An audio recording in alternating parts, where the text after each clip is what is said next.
Okay, everybody. Yeah, and just making sure everything is working here. Hopefully, you can hear me. But welcome to today's edition of Topics on My Mind for today, the 8th of October, 2020. Yes, I'm doing this a lot earlier than I did on Tuesday, due to the fact that I didn't nap yet or anything. If I do nap, that's my decision, of course. But yeah, we got about six, not four, but six topics to discuss today. It's been kind of a newsworthy week, I think, to quote Matt Brunet, to quote Animat, Matt, if you will, and when he did his cartoon crazy podcast, or I think that's what it's called. I do apologize if I didn't said that wrong, but anyway, yeah. So basically, excuse me.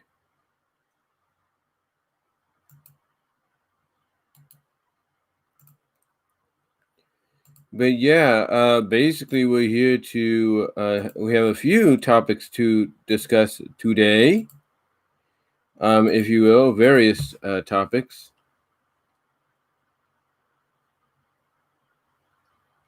Actually, maybe I should start with some breaking news that I'm reading right now as I post this on Twitter.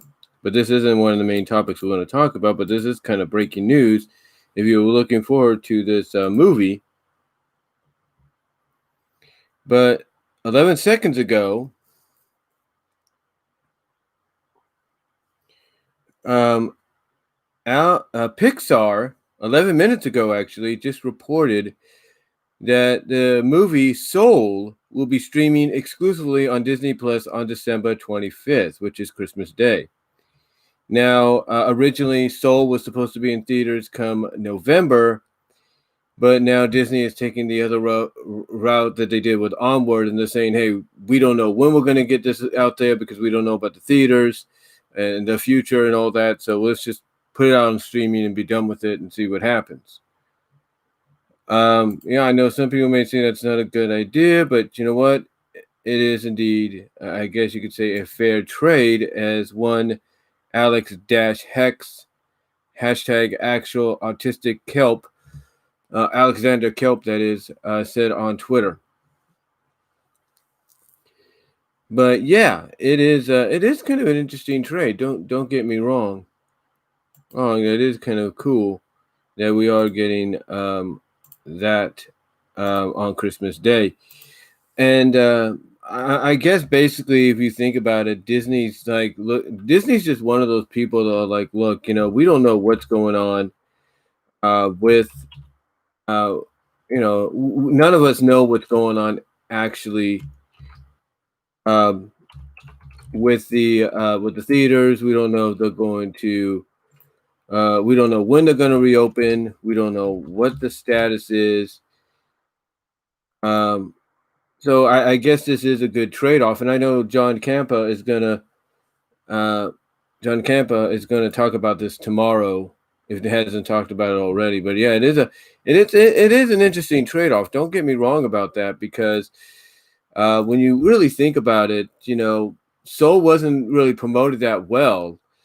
I don't know if this whole situation with the pandemic, if it would lessen and it would get more promoted. But again, I think Disney's just like, they're just like, screw it. We're going to make money back either way. So, why not just put it out there right now and be done with it? And I know Neon and Geeky Sparkles are gonna talk about this, and they may admit it's a good thing, and and see what happens from there. And that does kind of play into one of my topics I'll be talking about later on. But yeah, Soul basically is going to be coming to Pixar. Pixar's Soul is actually going to be heading to Disney Plus on Christmas Day. So I guess it is a good trade off, if you will. Like I said, I guess it is a good trade off. So, and now we got some other big news as well. This will be interesting. I wonder what Linkara Lewis Lovehog will say about this. Apparently, Captain America is going to be called U.S. Agent Number 1 now. Yeah, so that's how Marvel just brought that up. So I'm going to retweet that to Linkara and see what he has to say about that. But yeah, apparently he's, I guess Captain America is now going to be known as U.S. Agent 1 or something. So really interesting to see that they're going in that direction, actually, if you will.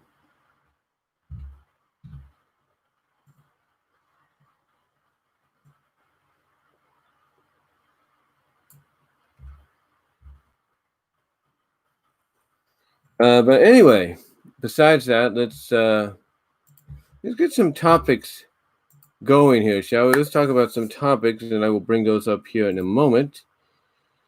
The topics we're going to talk about today are Wednesdays, yesterday, depending on when you listen to this, or watch or listen to this. But Wednesday, yesterday's vice presidential debate, and we'll talk about who probably won that. A lot of people have their opinions.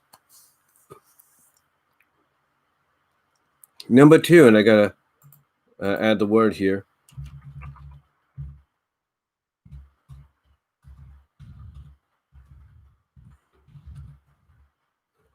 Michigan governor, her name is Whitmore, I think, or Whitman,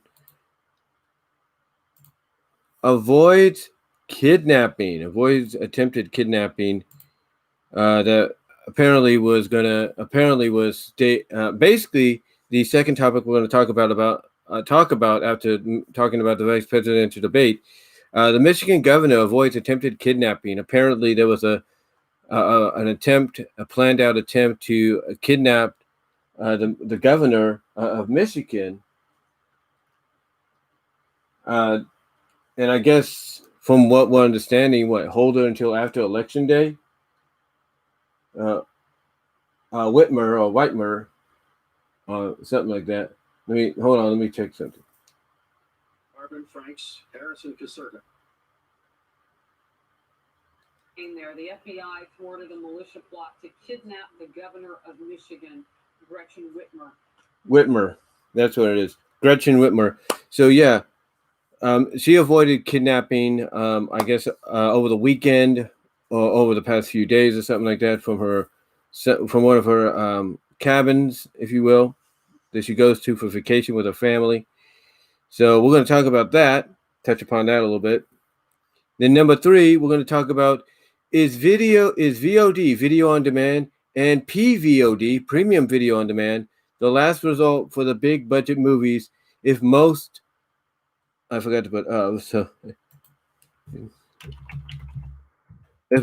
the major cinema chains aren't fully open. We'll talk about that and how that ties into what I just talked about at the beginning here.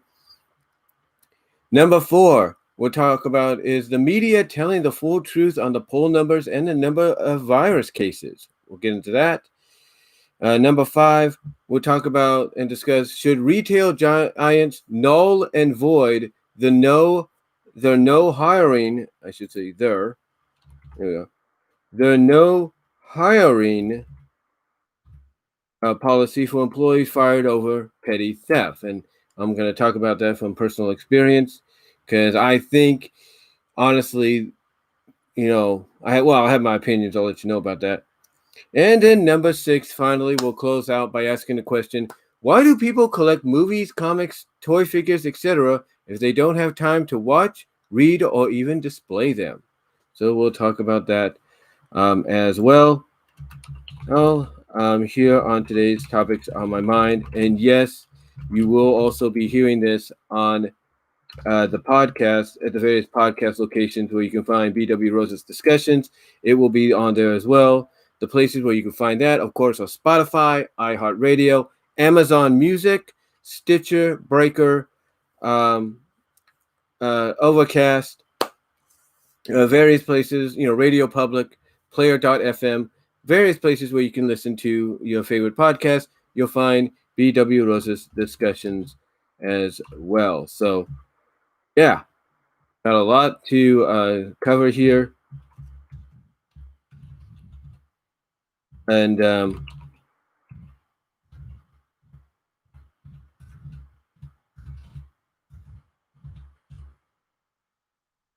yeah, we got a lot to talk about here. So, let's not waste any time as I put in some tags here for a second to kind of get people to look this up when they get a chance.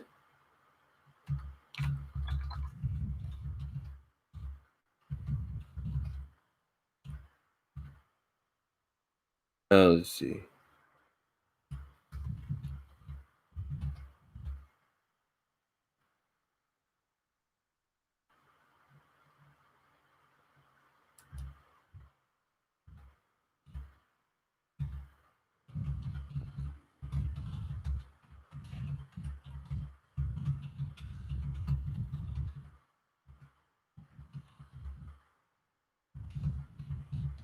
Hold on for a sec. Make sure I get everything in here. Just one more.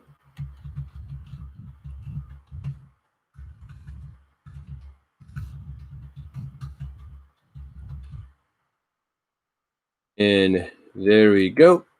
So right now, let's start off by talking about our first topic, which is Wednesday, last night's, depending on when you hear this, but Wednesdays, the October 7th, vice presidential debate, and basically who won that debate. And quite honestly, a lot of people have their opinion on who they believe won the debate. Some feel Kamala Harris won. Some feel Mike Pence won. And I'll tell you honestly, if I'm going to be real with you guys, I'm going to be real. It's not just Fox News that's pointed this out. There's a lot of news outlets, even those that support Harris and Biden, that have kind of basically noticed that Pence, well, depending on how they word it or they report it, basically won last night over Harris.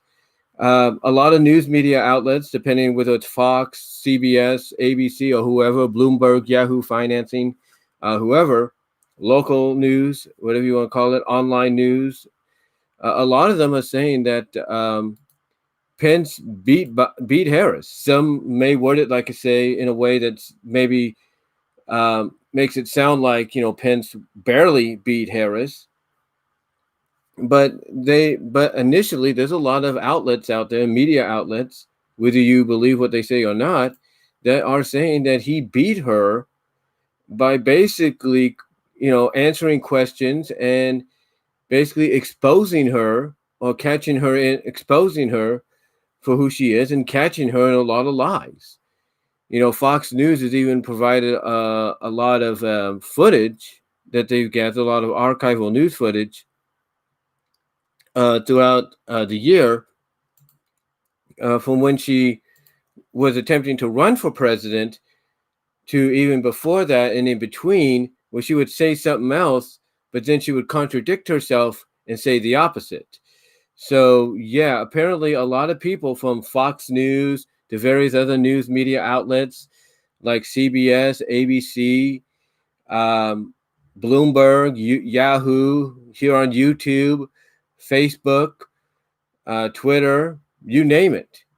USA Today, a lot of them may still favor her and Biden to win and may support it, but a lot of them are acknowledging that it did look like Pence kind of, made her look bad, kind of humiliated her in a sense when it came to the debate, because they did all acknowledge in their own way that she was kind of avoiding certain questions. She was trying to walk around certain questions and stuff, so she wouldn't answer them. So she wouldn't have to give a straight answer. And Pence basically was catching her at every corner. And the moderator, apparently, depending on how she's viewed by people, apparently seemed to kind of let, Harris in the eyes of a lot of people, even those even the media that, like I said, supports Harris and Biden, it seems that the moderator to them, to everybody, even those watching, like myself and my own family, was letting Harris slide when she was avoiding these answers.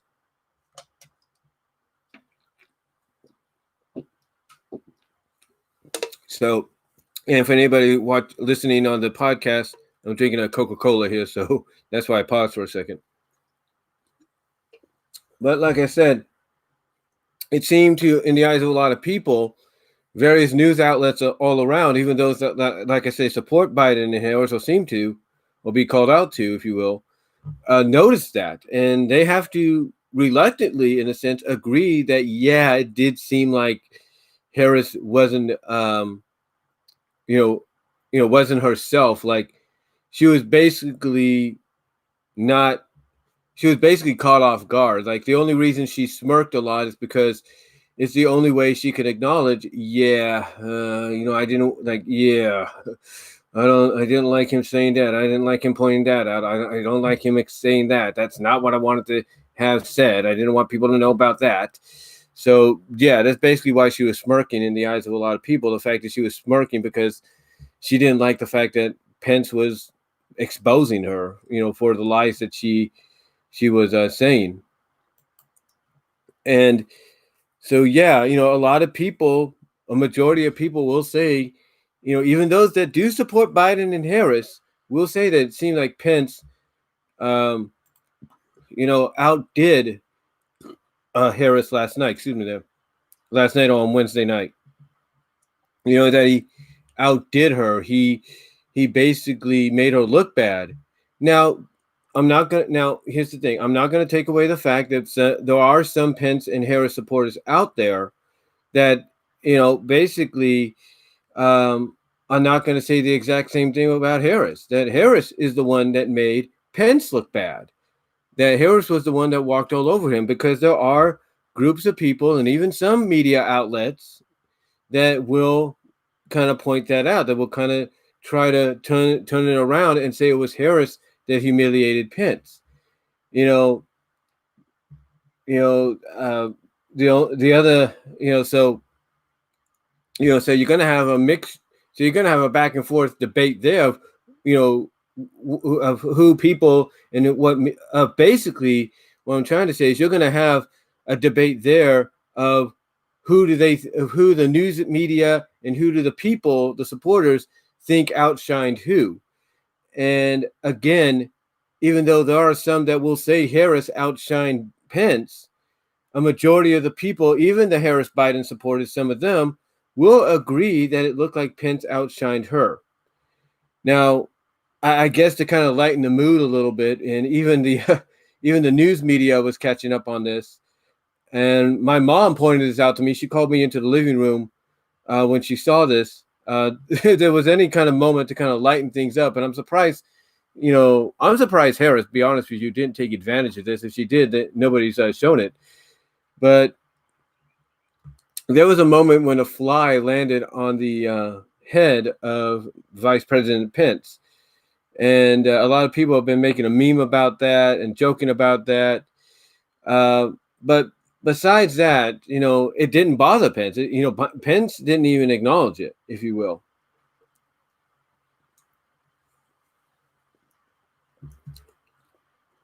Pence didn't even acknowledge it.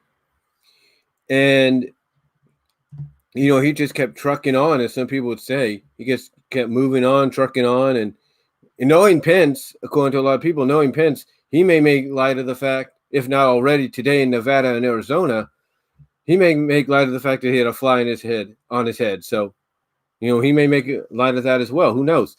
But again, getting back to the debate, a lot of people would say, even like I said, even those that support Biden and Harris would say Pence kind of won last night, because he was basically calling Harris and Biden out for the hypocrisy, for basically contradicting themselves and going back on what they had said previously in the months prior, if not in the year prior.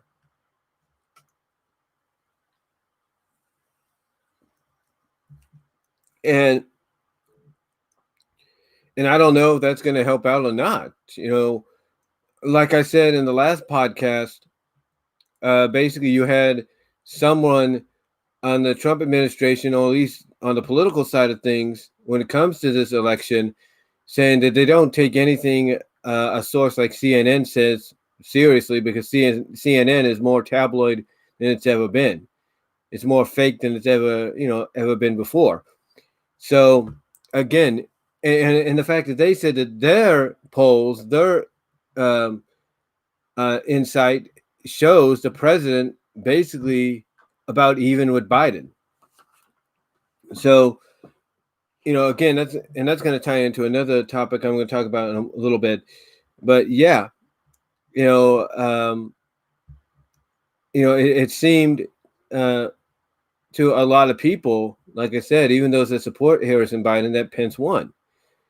Because you can only imagine how some of these Harris and Biden supporters must feel when they're hearing Kamala Harris and even Joe Biden say one thing, but they can clearly recall in every news outlet that wants to be respected and wants to tell the truth is pointing this out and saying, wait a minute, didn't she say something else before? Or didn't he say something else before? Now, to be fair, they also said that Pence, just like Trump, was dodging bullets as well, was trying to walk around certain questions as well during the debate last night. And basically, I don't know what questions those could have been. I don't know what, like I said, I don't know what those kind of questions were that he was dodging or trying to walk around. But sooner or later, the truth has got to come out. I'm going to put it this way. Whatever vice presidential and presidential candidate slips up, the other is going to take advantage of and win. And right now, both support and right now, you have both supporting sides saying that one is slipping up over the other. You have the Biden Harris supporters saying that Trump and Pence have slipped up, and that's a clear path for Biden to win. The Trump Pence supporters are saying, nope, it's Biden and Harris that have slipped up.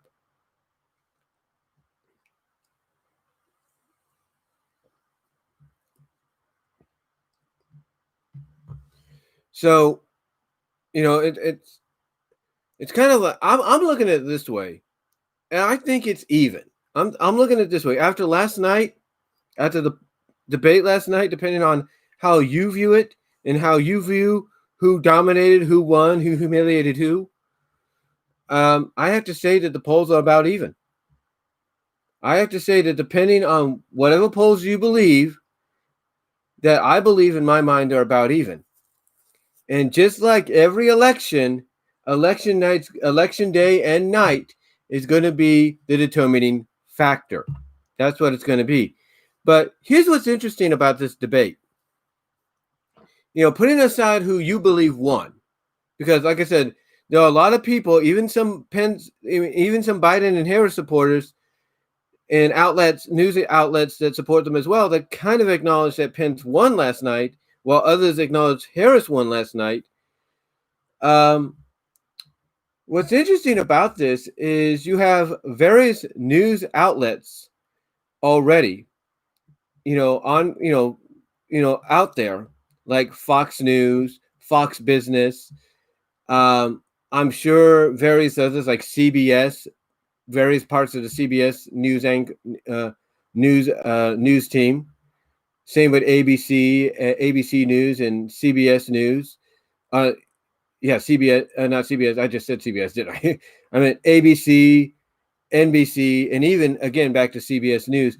There's no doubt that various members of those news teams have basically all said the same thing, including various members of the CNN news team and the C-SPAN news team, and all of them there's various members there that kind of have all acknowledged the same thing. And I knew I had a feeling this was finally going to be pointed out because, it makes you think, why would Biden, with all due respect, no offense taken when I say this, but why would Biden choose somebody that dropped out of the presidential race way earlier, way earlier before? Why did they give up their chance? Makes you wonder, right? And the reason I bring this up, it's kind of like I said, Fox News, Fox Business, various members of different news media outlets from CBS, NBC, ABC, CNN, C-SPAN, Bloomberg, Yahoo, YouTube, you name it, have all basically come out and said that what we saw last night with Harris wasn't somebody that was trying to solidify her position as the possible next vice president of the United States, but she was solidifying her position as the next president. Because you have a lot, like I said, every news outlet that I just mentioned and certain members of it, even certain members of the news outlets that support Biden and Harris, pointed out that it seemed that Harris was more so trying to convince the people to vote for her as president than for Joe Biden, who is the guy that picked her to be his running mate, his VP possibly, that is running for president. And a lot of people pointed this out. And, they said that you realize, I think, what was it? One guy's name was, what was the guy's name? Tucker on Fox, and another lady, that did a late night one. She said basically, they basically pointed out the same thing, that Harris is the one that's going to be the president. That Biden, despite him being the central point for the Democrats' chance at winning the presidency, is going to be back to what he was when he was at the side of Barack Obama. He's going to be the VP, even though he's supposed to be the commander-in-chief. So, yeah, already you have news media outlets seeing through this plan, this possibility of what could happen, because Harris is younger by at least 20-something years, they said. So to them, it's only logical that the reason Biden would choose her, or at least be convinced to choose her, is so that she'll be the one within a short amount of time, in their eyes, to usurp Biden as president. In other words, basically, they're basically pointing out that this is all part of a masterful, elaborate plan to get Harrison as the first woman president, because they couldn't get the job done with Hillary Clinton. And here's the thing, they might have a point. But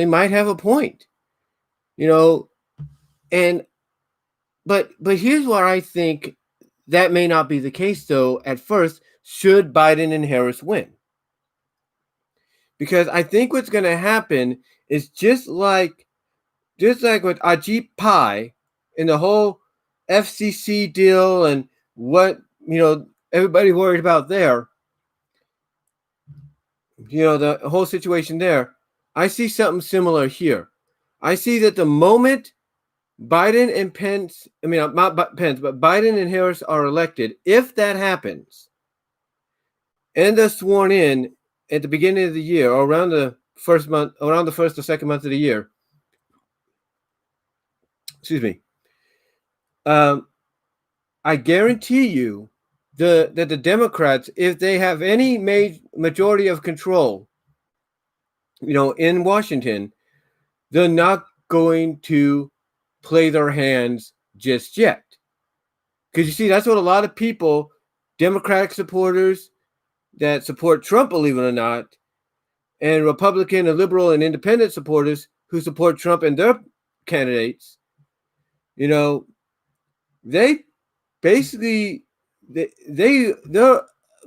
worried about where this country could be heading.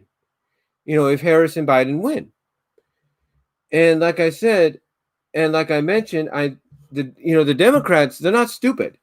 They realize that people are going to have a watchful eye on them. The whole country, if not the whole world, is going to have a watchful eye on them. To see whether or not they're going to make decisions that are going to hurt the economy, if not probably in the long run hurt the world and other countries around it.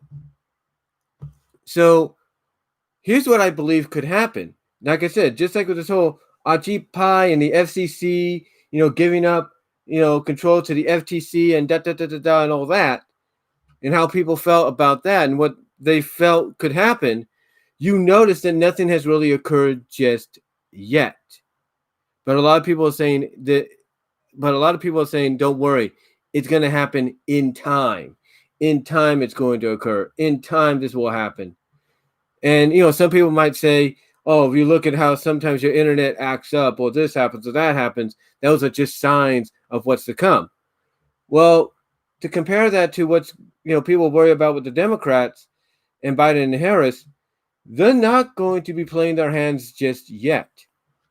They're going to be careful. They're going to be diligent and careful about how they, cross certain lines or what decisions they will make that they promise to make and uphold if they do, should Biden and Harris win. In other words, they're going to be very, very sneaky about it. They're going to try to be very, very sneaky about it and low profile about it, to the point that when you least expect something to happen, that you think, okay, maybe they forgot about it and now it's off the table, that's when it'll happen. Basically, they're going to bide their time over the next several years. Like for example, like I just mentioned, and all these news media outlets, even those that support Harris and Biden, have acknowledged that it looks like it's Harris that's running for president more than Biden, and that it looks like the reason Harris has been elected or been selected to be the running mate to be potentially vice president is all part of some elaborate plan and scheme to finally get a woman president in there because they failed with Hillary Clinton. And if that's the case, then the Democrats, mostly people like Nancy Pelosi, realize that if that gets stuck in people's minds, that they got to be careful. They got to be careful about how they approach that. They got to basically take their time. Because believe it or not, I've said this already, Biden, if he wins, he might surprise us. And Biden, who knows, he may catch on and say, wait a minute, why are you impeaching me? There's nothing wrong with me.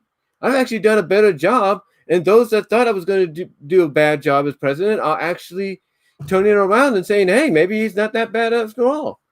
Maybe God will have a reason for Biden being in there, to the point that he'll catch on to what's going on and say, hey, wait a minute. Did you just have me selected to be my vice president so she could get me out and you can get a woman president? You never know. You never know. So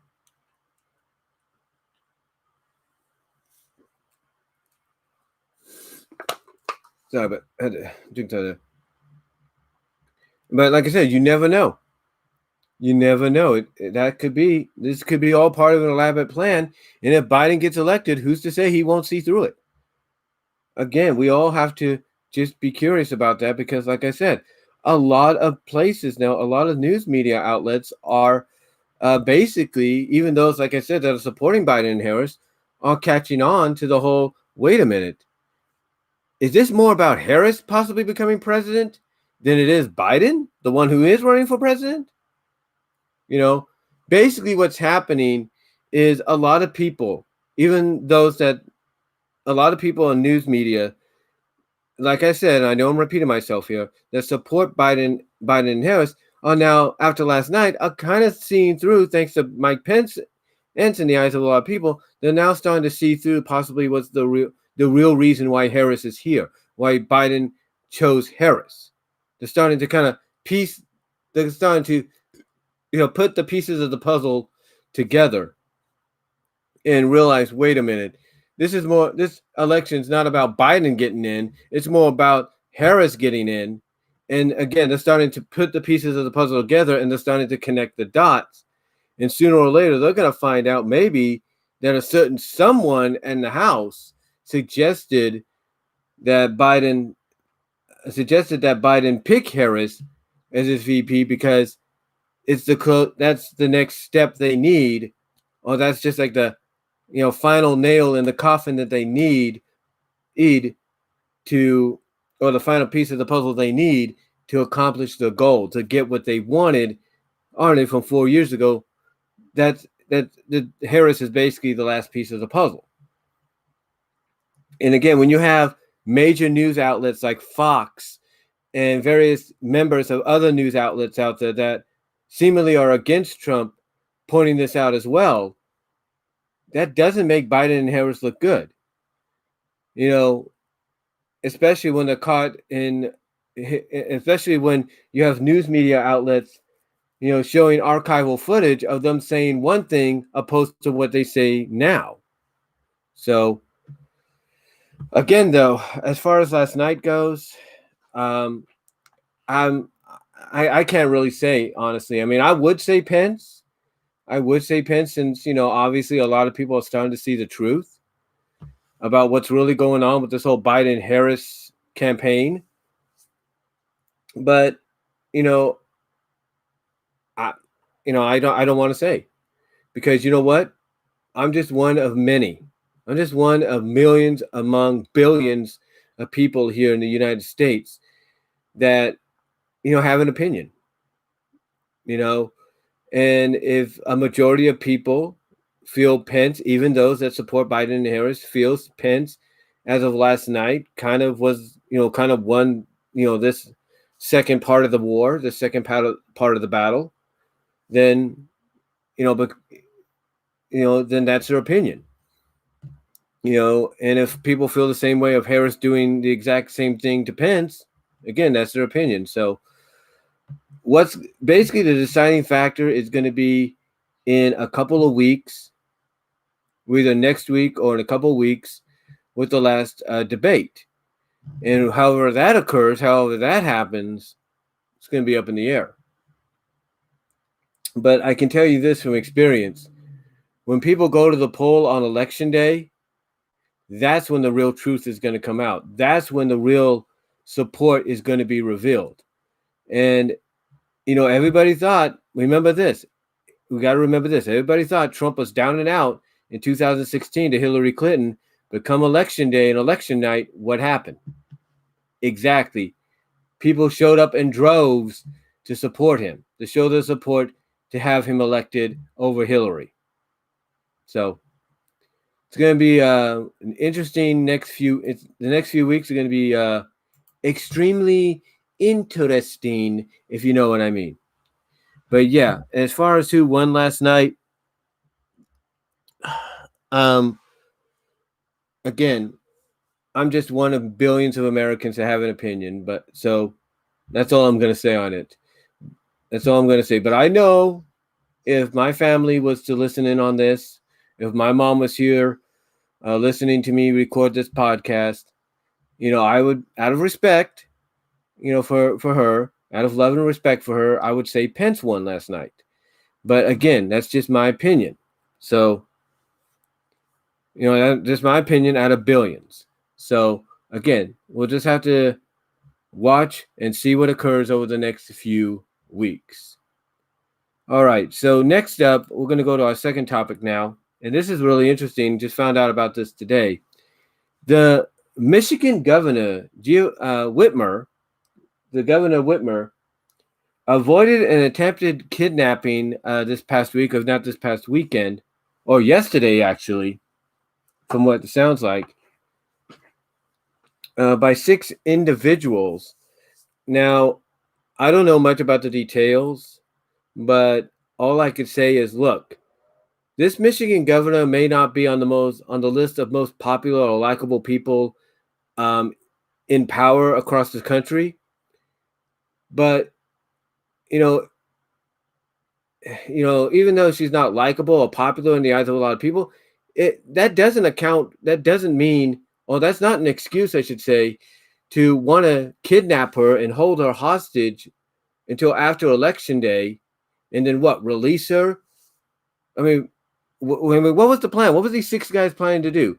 Kidnap her, hold her hostage till after the election day, and then release her with them kind of giving her a warning or giving her a warning that if she doesn't, shape up or she do what they say, they're going to do it again. Next time could be worse. I don't know. I mean, again, it's one thing not to like somebody for some of the decisions they make, and this Michigan governor has made a lot of decisions, that are very unpopular in the eyes of a lot of people in that state of Michigan. It's one thing not to like her for that and wanting to see her out of power, but it's another to basically put her life in danger because you don't agree with it. That's not what you do. What you do if you don't want her in power, if you feel like she hasn't done a good job in the 20 plus months that she's been in power, then you know what you do? You do what the people here in California are doing. You do what the people in Wisconsin are attempting to do in various other states, and that you get a recall petition. You get a recall petition go out, out there. You get a recall petition up and going and out to the people to sign, so that if it gets enough signatures to go on the ballot, then you have a chance to get what you want without anybody being harmed. And that's the governor out of power because you believe he or she is not doing a good job. I mean, here in California, I don't know if it's still going on. It seems like it is. The recall Gavin Newsom deal seems to be picking up speed. So who's to say come November 3rd, it won't be on the ballot, to the point that a lot of people could potentially check it off and say, hey, we don't want this guy in office anymore because he's not doing a good job. He's not doing what's right for the state. So yeah, to me, there are other ways to address the situation. There are other ways to address the situation. One of them is not, and I repeat, one of them is not trying to threaten somebody's life by kidnapping them and holding them hostage until after election day, and then doing God knows what to them, either releasing them or doing something worse. So, again, you may not like certain people that are in power, but that's still no excuse. That's still no excuse to wanting to kidnap them and put them and maybe the family in danger. That's no excuse. And I don't know if this is going to, I doubt, honestly, it's going to change her decision or outlook on a lot of things, but it may honestly, if not it has, will open her eyes and make her realize, okay, I got to be careful with what I say, and I got to be careful with some of the decisions I make final, because it could come back to bite me. She may be careful. The one thing she could learn from this to possibly prevent this from happening ever again, not just to her, but to anybody, is to basically be careful about how she words things, and maybe be careful about some of the decisions she decides to make, especially when it comes to this pandemic. Now, I'm not saying that's what the kidnapping was a center around, or the attempted kidnapping. But yeah, what I'm trying to say is, we may never know. Well, we may know eventually, but again, like I said before, there are other ways to address the situation with a governor, with a leader with a government leader, and especially if they're the ones in charge of your state. And one of those ways is basically to probably create a recall petition, like Wisconsin, like the state, like here in California and the state of Wisconsin are doing, and along with other states who don't want the governors in power anymore because they feel they're not doing the job they need to do. So again, like I said, it's one thing, to not like somebody for what they did, but it's another to not like them and then try to, threaten their lives because, hey, they're not doing things the way you want them to do. You don't go down that path. You don't go down that path. You go through the right channels. And the right channels, if you don't want, someone like Whitmer in office, the right channels is to go basically is to go and try to create a petition to try to get her out. That's what you do. And again, I don't know if maybe the kidnapping was I don't know if the attempted kidnapping uh was you know was to do was done because people are sick and because these 6 individuals feel she's not doing a good job when it comes to the pandemic. I don't know. But I do know that when you go through something like this, whether you're a high official or not, it's going to open your eyes, and it's going to make you realize, hey, you got to be careful about the words you choose to say, and you got to be careful about the decisions you make because it may come back to bite you. And it almost came back to bite her, tragically, maybe. We don't know. So, so thank God, she's all right, depending on whether you like her or you don't. But all I could say again is if you don't like somebody that's in power and you feel like they failed you as a leader, then just do a recall. Just attempt to get a recall done and put onto the ballot, and then go from there. You know, like I said, that's what they're doing here in California with Gavin Newsom, or attempting to do. That's what they're attempting to do in Wisconsin, and I'm sure they're attempting to do that in other democratically run states as well, like New York and a few others, maybe Texas. That's what they're attempting to do there because of the fact that they don't like the way the governors are running the states. So, again, it's just a matter of opinion. It's just a matter of an opinion. But like I said, you don't take matters into your own hands by trying to endanger somebody's life along with her family because you don't like the way she's doing things. That's not how you do it. That's not the right way to do it. So thank the Lord. Whitmer is okay. Hey, and hopefully maybe what this is a wake-up call for her. Maybe maybe this is a wake-up call for her, and she's going to realize, and maybe she'll start thinking, hey, I got to be careful about the words I choose when it comes to discussing and talking about this pandemic, and what can and cannot open, or what can and can be modified while opening or whatever. She's got to be careful about what words she says and what decisions she makes, because the next time, who's to say it won't be worse? And the same goes for any of the governors. Even Newsom here in California, the governor in Wisconsin, and the other governors that are probably having petitions wrote up and hopefully wrote up and signed and possibly put onto ballots to get them out of office. They got to be careful about what they say, the words they choose, and they got to be careful about the decisions they make, especially when it comes to this pandemic, because they got to realize not a lot of people like mostly being locked up or being without work. Even though financially they may be okay, they don't like being without work or being locked up because, certain governors are afraid of this virus, and they don't realize, oh, hey, we have things like this, a mask that if we can't be 6 feet away from somebody, we can wear. So, yeah, it's just one of those situations where, you may not like her, but thank the Lord, she's safe and sound.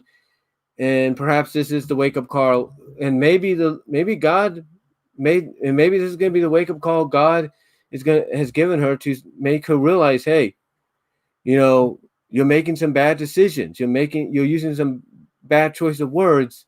Maybe you need to rethink what you say and what you say when it comes to this pandemic and what you decide. So it's going to be, so yeah, again, thankfully she's all right. And, but again, there's other ways of going about this instead of trying to threaten somebody's life. That's all I'm going to say about it. That's all I'm going to say about it in closing. All right. So we're going to get on to our next topic here, and I'll be right back.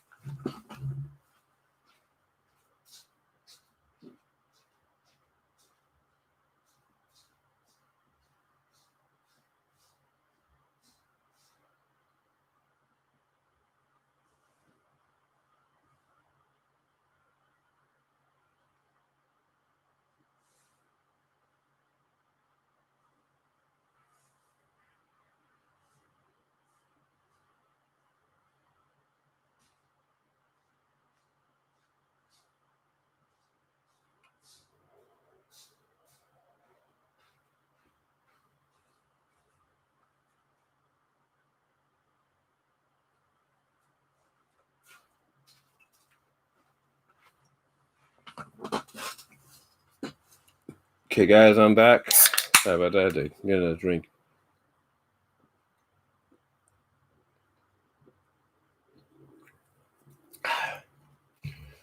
All right. So on our third topic here, let's talk about this. Is VOD, video on demand, and PVOD, premium video on demand, the last resort for the big budget movies if most of the major cinema chains aren't fully open? Now, the reason I bring that up, and it does tie into what I talked about at the beginning with Soul being announced about, what was it, 30 minutes ago. But then, being announced that it's going to head extremely to, it's going to head, not extremely, but exclusively to Disney Plus this Christmas, on Christmas Day, actually. And hold on, I'll be right back.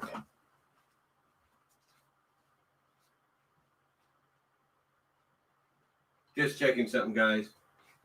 But anyway, like I said, number 3 is, again, rereading the topic question, is VOD, video on demand, and PVOD, premium video on demand, the last resort for the big budget movies if most of the major cinema chains aren't fully open? And like I said, this does tie into the first thing I talked about today, the breaking news by Pixar, that the Disney Pixar film Soul is going to be skipping theaters and heading exclusively to Disney Plus streaming on Christmas Day. Excuse me. And this is a very good question because, like I mentioned, the last topics on my mind this past Tuesday, I think it was Tuesday. Basically, yeah, it was on Tuesday. What am I telling? Yeah, it was Tuesday. But basically, like I mentioned there, and I talked about there, Regal Theaters has decided that as of today, if not next week, it's going to be temporarily closing down all its theaters because there aren't any new major movies coming out. And a lot of people were wondering if perhaps, and then I asked the question, would AMC and other theaters like them be next? Well, apparently AMC made the announcement along with Cinemark, who I thought was part of Cineworld, who owns Regal, but they're not. But AMC and Cinemark made the decision that they're not going to close down. Now, John Campy this morning on his show, or yesterday, I should say, on his show, talked about the fact that, this was both a bad and good idea. He said it's a bad idea because of what's going on right now and how you're going to make any business or any revenue if not many people want to come to the theaters. But then he also said but when he looked on the good side of things, when he looked at it as a good thing, it's a good idea, he said it's a good idea for AMC to remain open because it's harder and more financially stressful to reopen after being shut down for a time or for a period than it is to remain open.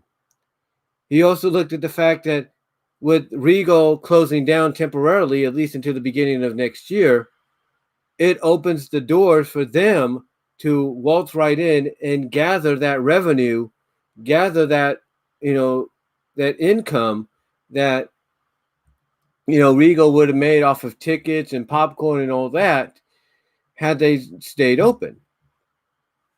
And that might be true.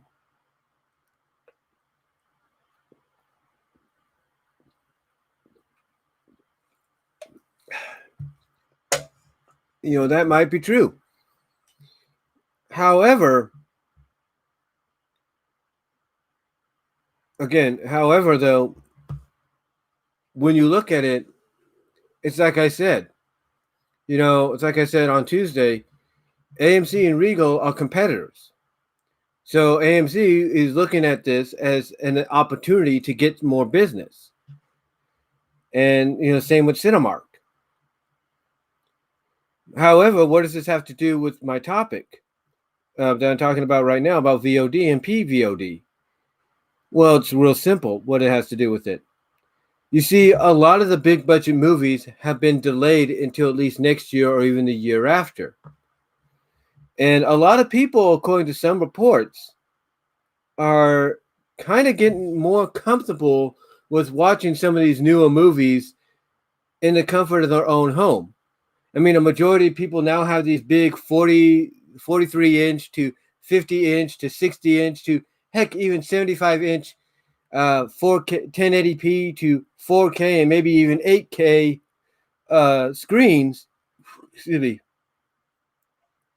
that they have displayed, that they have displayed and hanging on the walls, or they have standing on the entertainment center.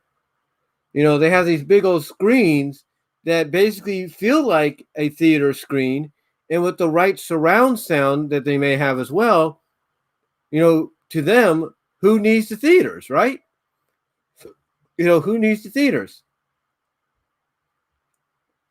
So the question is, again, is VOD, video on demand, and PVOD, premium video on demand, the last resort for the big budget movies if most of the major cinema chains aren't fully open? And I have to say it is. Nobody thought Mulan would go down the route that it did, but Disney's like, you know what? We have some theater chains that are open that will take it. We have some international chains that will take it theatrically. But here in the States, with a few, like I said, with a few theatrical openings here and there, we have what other choice do we have? Because, they don't know how long it's going to be until everything's fully reopened. So what did Disney do? Disney decided, you know what? Why don't we just put it on Disney Plus? Why don't we add the adjective that you got to pay for it? Basically, pay for it. Basically pay the same price you would if it was on 4K, if it was released on 4K Ultra Blu-ray. But then to sweeten the deal, once you pay for it, you get to watch it anytime. It doesn't go away. So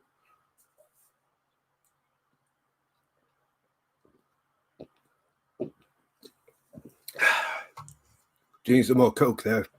Sorry about that. So,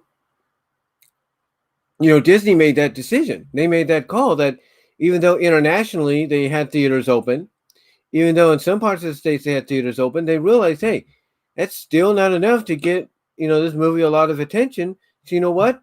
Screw it. Let's put it on to Disney Plus.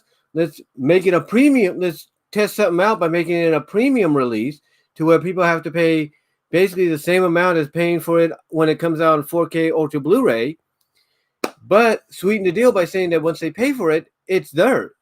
They can watch it anytime.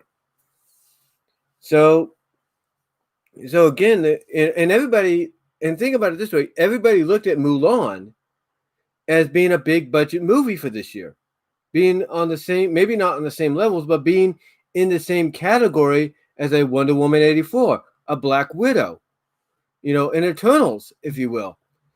Mulan was kind of put into that category. So, so who's to say that if theaters aren't fully open by at least next year, who's to say other studios like Warner Brothers and Disney, like what I'm trying to say is, who's to say other studios like, along with Disney, I should say, other studios along with Disney and Universal, who's to say they won't take the same route? Who's to say Warner Brothers won't do it? Who's to say Sony won't do it? Who's to say, some of these major independent studios won't do it? You could say that Wonder Woman 84 will not go to VOD. You could say it's not going to go to premium VOD. But if theaters are not fully open by the time it comes out, or it's scheduled to come out, and hopefully they will be, but if they're not, then Warner Brothers is going to be like, look, they've got to make the decision that, and what I'm trying to say is, Warner Brothers has got to make that decision and be like, you know what? We've delayed this long enough. Screw delaying it anymore. Let's put it on HBO Max and let's take a page out of Disney's book and make it a premium VOD where people have to pay for it. And they could do that. I mean, look, the remake of the Witches movie, okay, with with Octavia Spencer and what's her name? Hold on, let me check.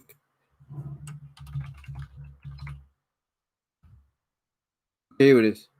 Octavia Spencer and what's the name? Anne Hathaway. Anne Hathaway. You know, The Witches was supposed to originally go into theaters this holiday season, right? Now it's still going to go into theaters. Some that are open. AMC may get it because they're open. Some Cinemark ones may get it because they're open, and some independents may get it, and some drive-ins may get it, and internationally theaters are going to get it.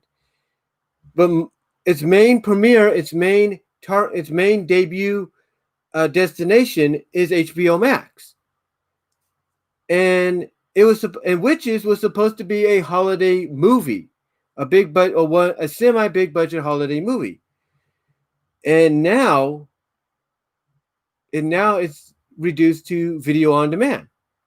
A majority, here in the States, it's reduced to video on demand. So I know Witches is not in the same category as Wonder Woman 84 when it comes to, anticipation of a movie coming out. But who's to say, ladies and gentlemen, that if theaters are not fully opened by next year, by the time Wonder Woman 84 is scheduled to come out, who's to say the Warner execs won't be like, screw it. Let's just put it on HBO Max. And you know what? To make the money back that we could have made at the theaters, let's put a premium price on it like Disney did with Mulan. And you know what? That could happen. They can make that decision happen. The same with Black Widow. Disney could say, you know what? We've waited long enough. Let's just put it on VOD or PVOD. Do the same thing we did with Mulan. Charge $30 for it. But the catch is people could still watch it anytime they want, even after they pay that $30. Who's to say they won't do that? Who's to say? Who's to say, guys?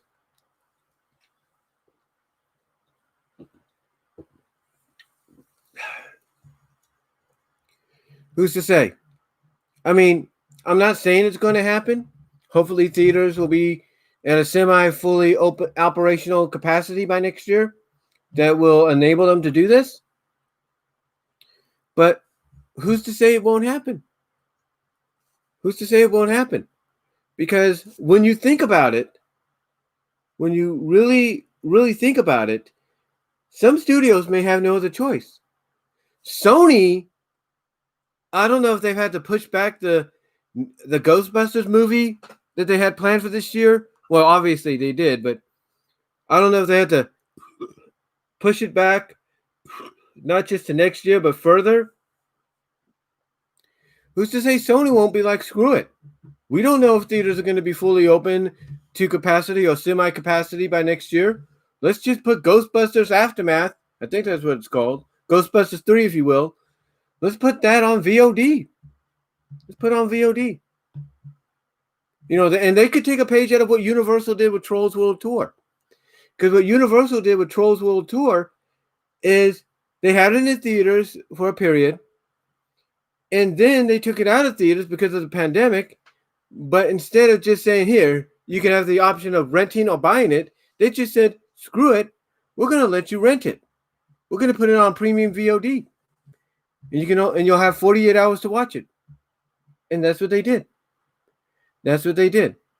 And who's to say Sony won't do the same thing with Ghostbusters Aftermath if they feel theaters are not opened up to a semi-decent capacity for them to release it? And that's the one thing people have to realize. I mean, I understand people like John Campa and others will say, well, theaters, everything will be okay come next year, and theaters will be kind of decently reopened and But they do have to realize that if some theaters are not clear to open, and if they are, people would still be hesitant. If there's no vaccine, which we're hearing there may be or may not be, by next year or at the beginning of next year or wherever, who's to say people will want to go back to the theaters because of the fact that there's no vaccine yet? You see, that's the one thing that has to be hanging on the minds of a lot of the theater owners. Who's to say theaters will not, even if they reopen, who's to say people will want to go back? You can make all the modifications you want. You can put all the plastic screen barriers, across the floor and across the walkway and all that. Fine. But who's to say, people will still want to go back? They may not. They may not want to go back.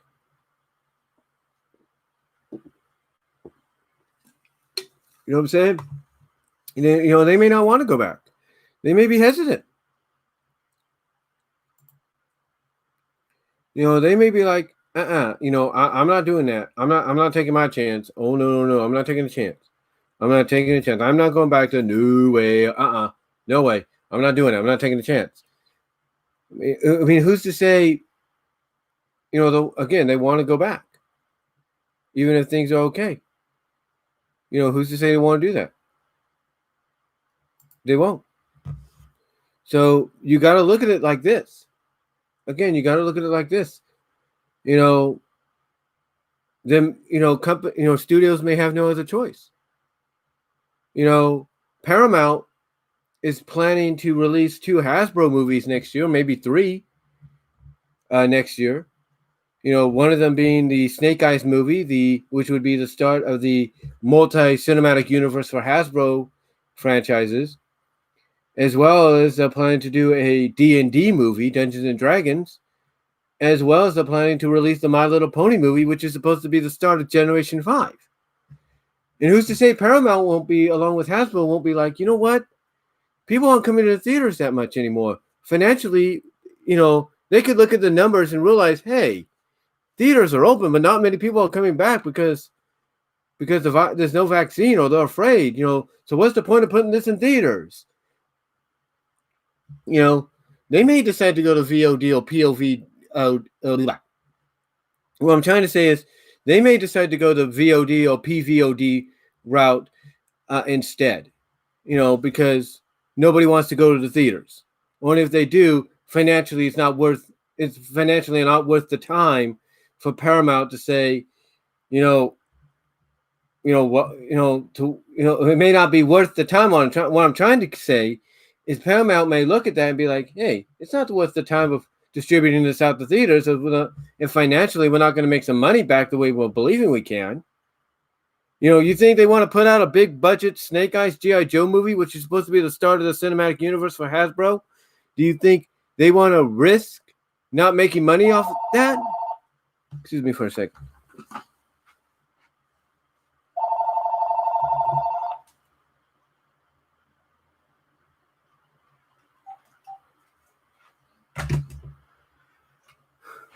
Well, like I said, that was just a wrong number from Petaluma, California. I don't know who that was. But like I said, do you think they want to risk the fact that they're not going to make any money, depending on when they release Snake Eyes next year, depending on when they release My Little Pony next year, Dungeons and Dragons, if they decide to still release that next year? You think they want to lose money? No, they don't. They like Disney through Marvel and Warner Brothers through DC, they want to make money. They want to make that big box office money. They don't want to have to basically wait. They basically don't, not wait, but they don't want to have to take a chance that if they release it to theaters, then they're not going to get their money back. You know what I'm saying? They're not going to make their money back. Excuse me for a sec.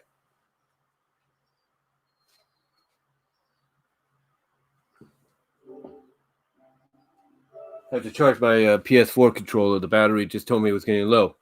But like I said, do you think Paramount's going to want to risk that? No. They're not going to want to risk that. They're going to be like, screw it. It's not worth the time. Same with Warner Brothers. Warner Brothers may be like, hey, hey, theaters are open, but we're not making that much money back with Wonder Woman 84. We thought we were going to make a big budget, big splash with this, but nobody's coming. I mean, what's the point of having it in theaters still? They may make the decision to basically remove it from theaters maybe a week or two after it's been out in theaters and say, realize, hey, we're not making the money we thought we'd make. And they may decide, let's just put it on premium VOD. They may decide to do that just so they can make back the money they would have made, or at least still continue making back the money they would have made theatrically with premium VOD rentals. They may have no other choice. If major cinema chains aren't fully open by that time, again, which they should be, let me repeat, they should be, but if they're not fully open by that time, a lot of these studios may, have no other choice but to say, hey, if we're going to make some money on here, we might as well just go the route a lot of other studios have been going over the past, in the past year, and that's premium VOD. Heck, they may even decide to do both, just as an insurance policy. And I know that sounds ridiculous, but hey, let me ask you this. Put yourself in their shoes. Do you think they want to lose any income or any box office revenue or any kind of revenue off of these movies, knowing that in theaters there'll be huge successes? Of course they don't. They want to make money. They want to make money just like everybody else. So of course they're going to want to find some kind of way to make that revenue back. So in closing, again, is VOD, video on demand, and PVOD, premium video on demand, the last resort for the big budget movies if most of the major cinema chains aren't fully open? I think they are. I think they are the last resort. And again, a lot of studios, I believe, are looking at that as well. They're looking at that as well. Like, this is the last resort. Or if nothing's fully open. And if they are, it still may be a last resort if they don't make the money back that they're hoping they'll make with these movies. So don't be surprised. Not saying it will happen, but don't be surprised that if Wonder Woman 84, when it comes out, doesn't make the money back box office wise that Warner was hoping, and Warner makes the announcement that they're going to put it on PVOD because that's another option they hit.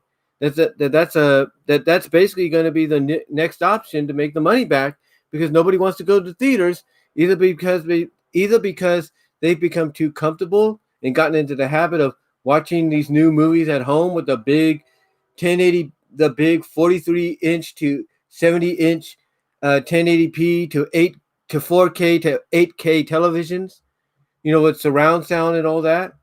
Don't be surprised. Do not be surprised. Do not put it past them. Not saying it's going to happen, but don't put it past any of those studios to make that kind of an announcement. Don't be. And next up. So anyway, that's it for that one. Now on to number 4.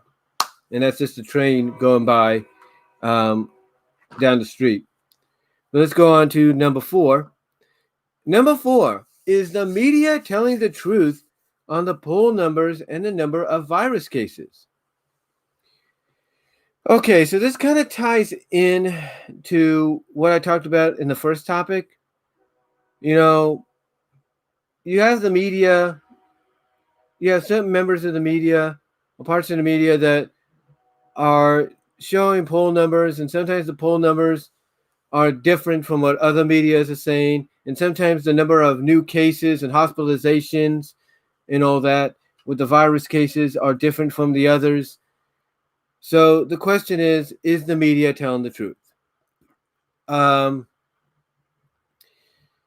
Honestly, I don't think the media knows what the truth is anymore, with a few exceptions. There are a few media outlets, that are trying to tell the truth, and there are some that, and there are some members of other media outlets that are not known for telling the truth that are trying to tell the truth. So, as far as is the media trying to tell the truth when it comes to all this, the poll numbers and the numbers of virus cases,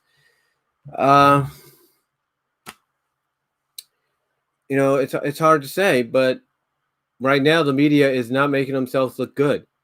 They're not. They're not making themselves look good whatsoever. Because when you have one media outlet saying one thing, and then you have another media outlet saying the exact opposite, that makes you wonder that makes you question who's telling the truth. Some people may say Fox News is more truthful than CNN. Some people may say CNN is more truthful than Fox News. Some people may say ABC is more truthful than, NBC. Some people may say CBS is more truthful than Fox News itself, if you will. Stuff like that. People. It's kind of interchangeable. It's kind of a interchangeable, kind of undecisive, controversial area to look at and ask of whether or not, and try to ask and figure out who's telling the truth. Because right now the media, depending on whether or not you believe one news media is telling the truth over the other, they're not making themselves look good. They're not. They are not making themselves look good in the eyes of a lot of people. And when they don't make themselves look good in the eyes of a lot of people, it makes people question who's telling the truth. What media outlet should we believe? Now, my family would say the Fox News media, they're the ones to believe because they're more truthful. Some may say the same thing about, ABC News. So again, we don't know who's really telling the truth or anything. But I can say this. Like I said, I can say this. The media is not making themselves look good. Because there used to be a time when all news media outlets used to agree on the same thing. They all used to kind of report the same things at times. But now it's almost like it's a competition of who's the better media, who's the best, if you will. That's what it is. It's a competition. It's like I said with Regal Theaters and AMC. Regal Theaters is temporarily shutting down, and AMC is looking at this as an advantage, as an opportunity to take advantage of, being the only major cinema, along with Cinemark, in town. So from a competition-wise, AMC is like saying, hey, we're going to take that ball you dropped, Regal, and we're going to run with it. And it's kind of similar to what's going on with the media, because the media is basically very competitive with each other nowadays. CNN's trying to prove they're better than Fox News by reporting this and saying this. Well, Fox News, in a sense, is saying, hey, we're the better outlet because we're telling the truth, and we tell things about, and we tell you, we're telling you the truth, and we talk about things like this and like that, and da. It's a very competitive environment. And that has ruined the news media and the media as a whole, because they're being competitive with each other. And it's not about competition. It's about giving the people the news, giving them the truth, and that's it. It's not about trying to outdo one or the other. It's not. It's not about trying to outdo one or the other. Because if it was about that, honestly, then one media outlet would be, recognized, would be acknowledged from a rating standpoint and from a coverage standpoint as the top news source in media in the land. But they're not. It's a competitive environment. That's what it is. It's a very competitive environment. It's like who reports the better news? Who reports the most truthful news? So, yeah, is the media telling the truth on the poll numbers and the number of virus cases? Again, it's hard to say, because to these news outlets, it's not about, giving the right numbers and the right facts at times. It's basically about who can out news who can out news source who can out report who. That's what it's about. So, again, are they telling the truth? Hard to say. because again, it's just about competition when it comes to all the news media outlets, whether you believe one's telling the truth over the other. And that's all I can say on it. All right, number 5. Should retail, okay, now on to our 5th topic, I should say. Should retail giants null and void the no hiring policy for employees fired over petty theft? Now, look, I'm not saying, now, first of all, I should say, okay, what I'm trying to say is, first of all, let me say this. I understand the policies, okay? I understand all the policies that are out there when it comes to being hired. One of them is you shall not steal from your own company. Whether it's a small item or a big item, you shouldn't steal. And you have to, and I do agree with the policies that if you're caught, you have to face the consequences. But honestly, though, when it comes to petty theft, which something like, let's say, a can or a 12-ounce bottle of soda, and even a sandwich here and there, that's, yes, I admit that's stealing. And as I've said before, I asked God for forgiveness every time I did it. I prayed to him and I said, God, please forgive me for what I'm about to do. I know it's wrong. Help my job to understand why I'm doing it. I would do that every time. I would. And honestly, I knew it was petty on myself to do it. Not myself, but I knew it was, what's the word I'm looking for? I knew it was petty of me to do this, to do what I was doing, but I did it anyway. And I knew it was wrong. And I knew eventually I could get talked to, which I did. And, the end result is I lost my job. But the thing is, there's worse things in life than petty theft. Okay? There's worse kind of thefts almost every day at a retail giant, at a major retail store. And removing one of your employees or associates from removing them from the roster, if you will, because of something petty, that should be something that should be re-examined. Because there are people, even employees, associates themselves, that do worse almost every day. And sometimes they do it in a way that you don't know about until it's too late. And to me, I think a rule like this has to be reevaluated. That way, if a company reevaluates it and say, okay, look, we do have the money financially to make up for what was taken, but how do we kind of, punish this individual for what they did?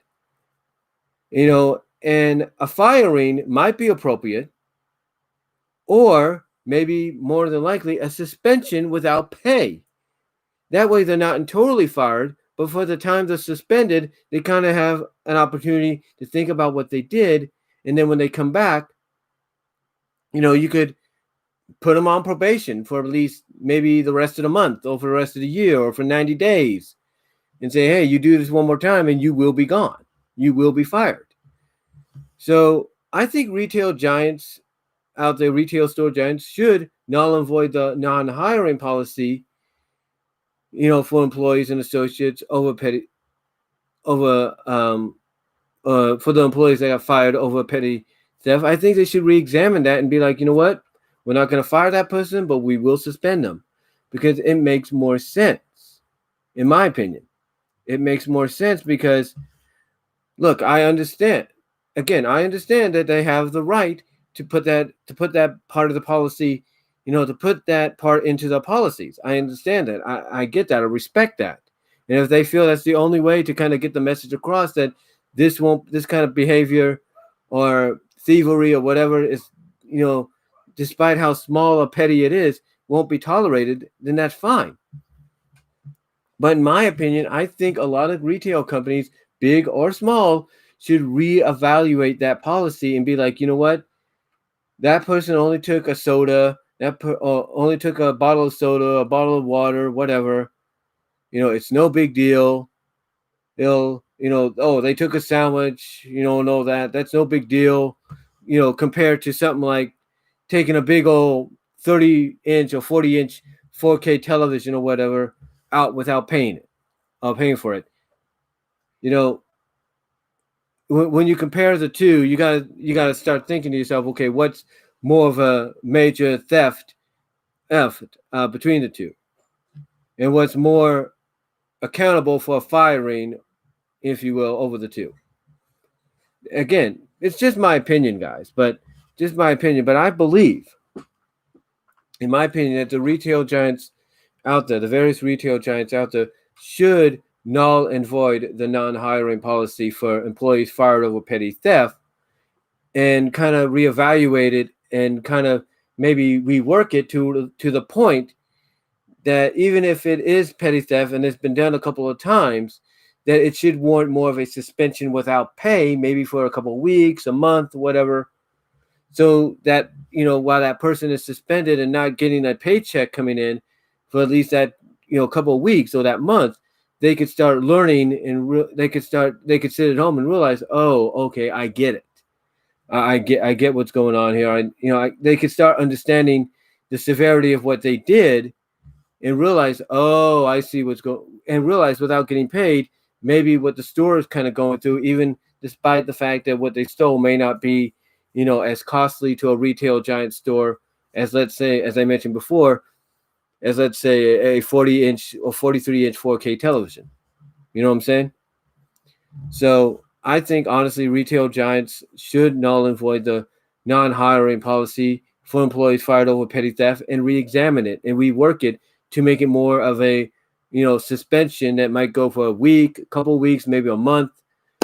And then if the employee or associate keeps doing it after they come back from the suspension, then you have a reason to fire them.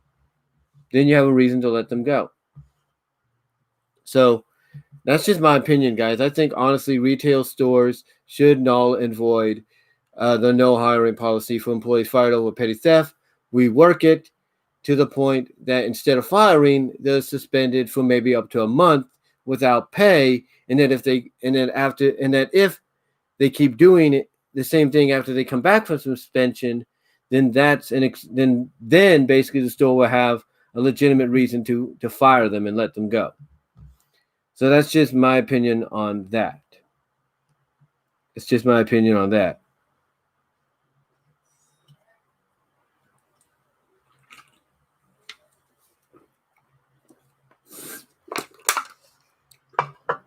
Hold on for a second, guys. Gotta take a break from what?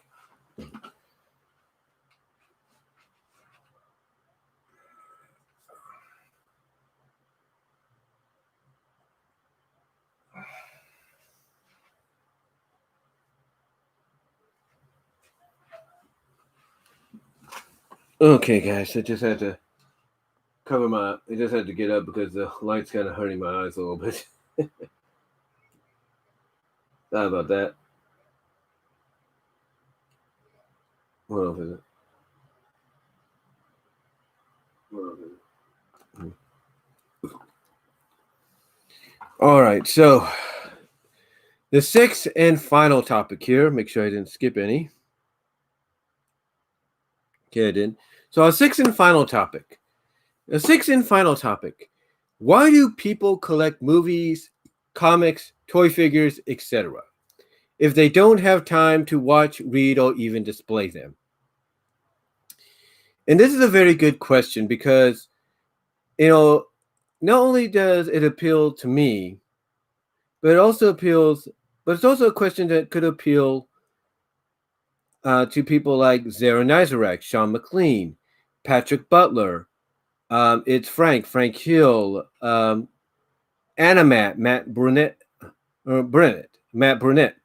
if you sorry if I pronounced the name wrong. To Channel Awesome, to Cinemassacre, to Pat the NES Punk, you know, Black Nerd Comedy, Andre Meadows. The list goes on. You know, this is a good question that appeals to all of us, that relates to all of us, because I'm sure a lot of us have been asked this question. Why do we collect movies, comics, toy figures, etc., if we don't have time to watch, read, or even display them? And I think the reason, and I think, in my opinion, my honest answer and opinion, I think the reason we do that is because of the fact that we, as collectors that grew up at a certain time, like let's say the 80s, let's say the 80s or even the 90s or even the 70s, we look at the fact that we may not, when it comes to movies or even television shows, like let's say on Blu-ray or DVD or even 4K Ultra Blu-ray, we realize we may not get another chance at owning any of these things. We realize that. We realize that, for example, I look at, let me see, and visually, and if you're listening to this on the BW Roses Discussion Audio Podcast, I'm going to be showing them something as an example.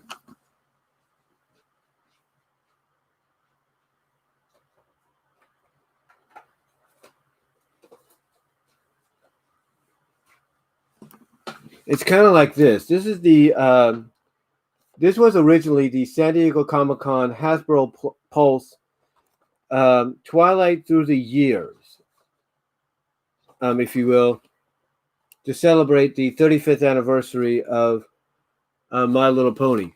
Yeah, 35. Or 30, 35, 36 years. Anyway, this is the Twilight Through the Years collectible, the figure. And basically, the reason someone like me or anybody else would buy this thing and even, buy it or pre-order it or order it when it first came out, or when we went to San Diego Comic-Con, bought it there, is because we know we may not get another opportunity of something like this ever again. We know that. We may not get an opportunity to own something like this, ever again in our lifetime. We realize that. Which is why a lot of us, buy this kind of stuff. And when it comes to, well, wait a minute, why would you buy it if you haven't had a chance to maybe display it or anything like that in the package or out of the package? And mainly the reason some of us may not have that opportunity is real simple. The reason some of us may not have that opportunity is due to the fact that we may have other things in life come up. Like for me at a time for 6.5 years, it was work. And there was also family activities as well. The same could be said for Patrick Butler. Same could be said for Frank Hill. Same could be said for Zara Nizarek, Sean McLean. Same could be said for Animat. Same could be said for Cinemaska, Channel Awesome. Andre Meadows. Rob the Wonderful, Bob Show, Rob Thomas. And the list goes on of basically the fact that, we may collect things like movies and, like I just showed you, like collectible figures like the Twilight Through the Years MLP figure. But the reason we don't have a chance to maybe display them or, talk about them, do reviews on YouTube or anything about them is because other things get in the way, like work and life, family, stuff like that. That's the stuff that kind of has to take main center priority at times, if not most times. That's why we don't always have time to, let's say, watch a movie. Like I've got a bunch of movies. As you have seen already in my recent DVD Blu-ray collection update videos that I put up, even the latest one today. Me and my mom have a bunch of movies that, basically, we haven't had a chance to go through them all because life takes center stage. Life and family takes center stage. Work, life, and family take center stage. It's like with Zara Nizarek, Sean McLean. People could send him a bunch of packages with stuff, that either he has or doesn't have, or it's kind of hinted that, he wish he has had the finances to get and stuff, but he can't. The reason he hasn't had a chance to watch all the movies that he has or read all the comics, all the comic books that he has, all the regular novel books or whatever that he has, is because he has life, because life takes main center stage for him. spending time with his 12-year-old daughter, is going to take priority with him, because he knows that time is fleeting. He knows time is fleeting with her because next year she's going to be 13 years old. She's going to be she's basically around the same age as my nephew, my second to youngest nephew. She's going to be in her teens. And whether it's true or not, when girls get into the teen years, they start focusing on other things. They want to do other stuff. They want to spend more time hanging out with their friends at malls or at, shopping, at malls or wherever. So he realizes time is fleeting, and that's why life and family and spending life and family take main priority over him over him than let's say having time to go and read a comic book collection he recently got, or watch a variety of movies in one sitting. It's basically life takes main precedent over him, and that's the truth. Everybody always says, well, James Rolfe, he has a lot of NES games and all these other games. Why doesn't he play them all and maybe choose the worst ones to do reviews on and get the AVGN episodes out as quickly as possible? It's because he's a father now, and life as a father and a family man takes main priority. The same thing with Chris Bowers. Chris Bowers has other activities outside of game collecting and stuff, like looking into the supernatural and the paranormal. But, if you ask why is he collecting movies and comics and toys, figures, and etc. and games and all that, if he doesn't have time to watch them, read them, or even play them, it's because his other job, his other love, his other activity that he likes to do sometimes takes main precedent over that, as well as life itself takes main precedent over that. So basically, in the long run, it's life. That's what it is. Same thing with Andre Meadows. Everybody always wonders the same thing about him. Why doesn't he do more videos, or why does he collect these movies and do these Black Friday hauls and all that, and spend money on these movies and these collectible figures and and not have a chance to watch them or display them or play them or whatever? It's because life takes main center stage. That's the thing. Life takes main center stage. But on top of all that, there's one thing that everybody has said that besides saying that life takes main precedent over what they do, over the collecting, there is one thing that a lot of them say that it may sound like an excuse, but it's a very good excuse and a very good reasoning and a very good answer. And that is, once they collect something, purchase it and collect it or make it part of the collection, it's theirs forever. So they have an infinite, unlimited amount of time. That all depends on whether or not the rapture happens at any time. Besides that, putting that aside, because again, it could happen at any time. But besides that, they realize that until that day happens, they have an unlimited amount of time to shuffle through the movies when and where they want to, then talk about them when and where they want to. They have enough time to read the comics and stuff that they've collected and review them at any time. They realize they have time to play the games when they want to play them because they have them forever. And same thing with the toy figures. They realize, hey, we may have not had time to display them right off the bat and talk about them right off the bat, but we have them forever. They're ours forever. We can display and talk about them at any time. We can do reviews on them anytime. And that's about it. That's about it. Some people may not agree with that, but that's the truth. That's that excuse for saying, hey, we have it forever, so we can choose when and where we decide to talk about it and watch it. It is a legitimately good excuse and reasoning as to why, they don't, as to why when they collect, they don't automatically talk about something, or they don't automatically watch something or read something, because they're taking their time on it.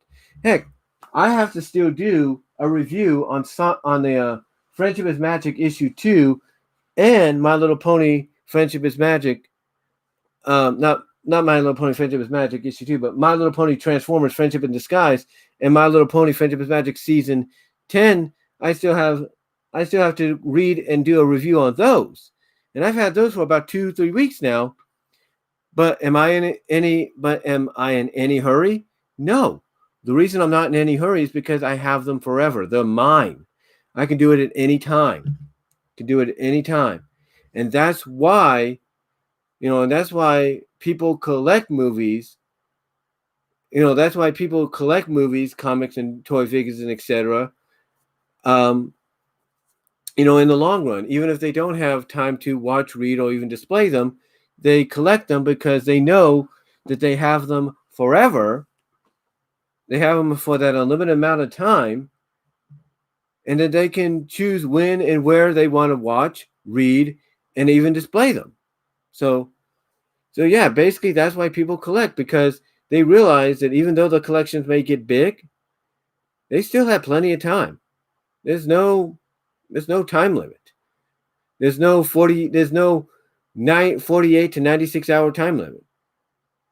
There's no midnight striking and the glass slipper falling off kind of deal. So, that's why, people, so that's why people collect, because, that's why people collect, movies and comics and toy figures, etc.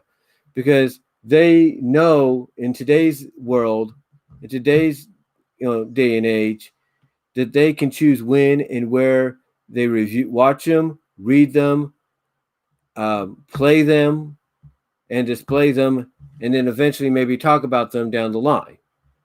So that's really about it.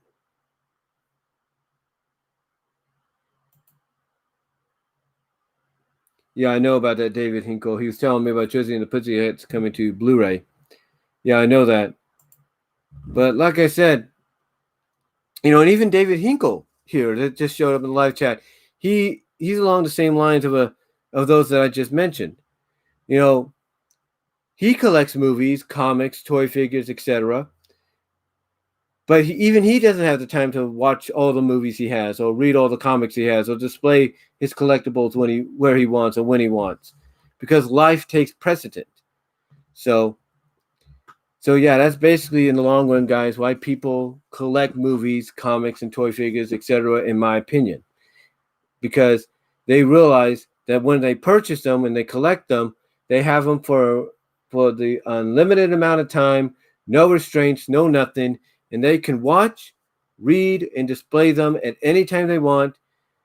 There's no, at any time they want. There's no time limit or anything. And by doing so, they can also review them if they choose. Like if they have and they can also choose to review them should they decide to go that route as well, even after they watch, read, or display them, or even play them as well. So yeah, that's why people basically, ladies and gentlemen, collect movies, have that collective taste of collecting movies, comics, toy figures, etc.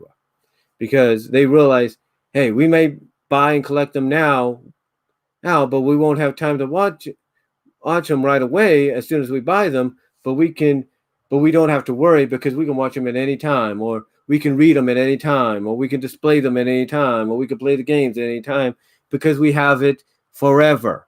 It's ours, kind of deal.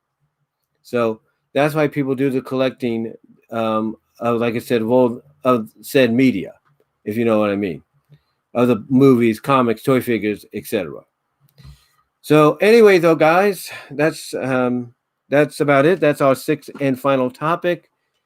And that's about going to do it for today's topics on my mind for October 8th, 2020. Sorry if I rambled a bit throughout or felt like I was going all over the place. Basically, the brightness of my computer kind of is distracting me a little bit. But yeah, thank you all for watching and listening later on, because this will be on the BW Roses Discussion podcast, which you can listen to at various podcast locations like Anchor.fm, Spotify, iHeartRadio, Apple Podcasts, Google Podcasts, Amazon Music, Radio Public, Player.fm, Overcast, Stitcher, and Breaker. You can find BW Roses Discussions there. So anyway, though, guys, thank you all for listening and watching. Really appreciate it. Comment down below and go to the About section here on my YouTube page. Scroll down and click on the various links down there, including the one to my Patreon. It only is $1 a day to contribute and help me out during this situation that I'm currently going through. And that's about it, guys. So until next time, God bless. Take care. Thank you all for watching and listening. And stay safe. And I am out.